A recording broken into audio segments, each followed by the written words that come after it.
More than 150 million Americans have an iPhone, and each of those phones is preloaded with Apple News.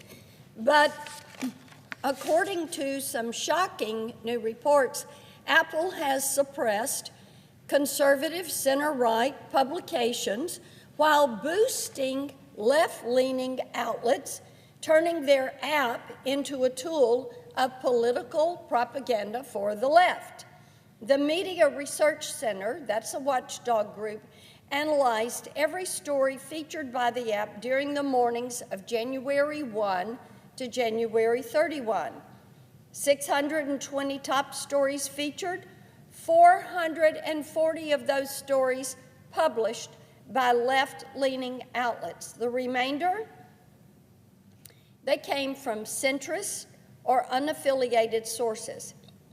But there were zero, not one, nada, none, zero that came from center-right and right-leaning outlets. Zero. Nothing from conservatives. Zero.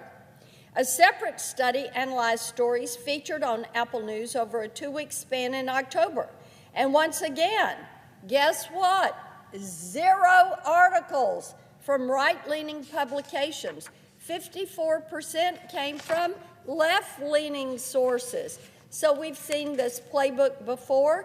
For more than a decade, social media platforms have suppressed and censored conservative speech. If you criticized Democrats' COVID lockdowns, they took down your post. If you objected to the far-left BLM movement, you were banned.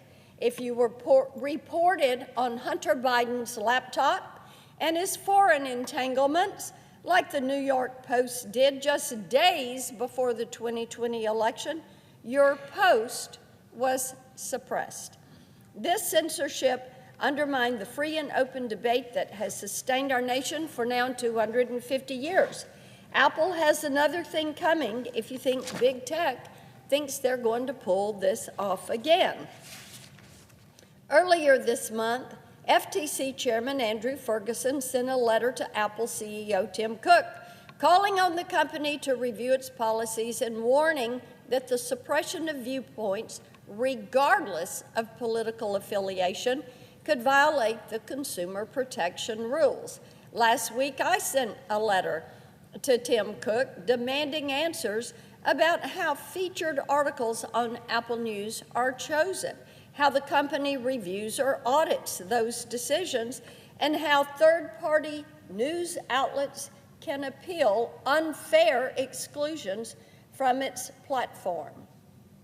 We want to know what is their criteria, what is their decision-making, is this subjective? So we've given a deadline of March 4th to hear from Mr. Cook. I'm looking forward to his reply.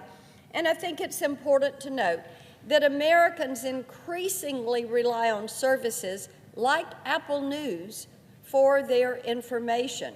They deserve to have the point and the counterpoint, to know two sides of the story. I am grateful that under President Trump, the era of big tech censorship is drawing to a close, and we are going to continue to fight until these companies abandon their blatant bias and censorship against conservatives. I yield the floor. I note the absence of a quorum. The clerk will call the roll. Ms. Also Brooks.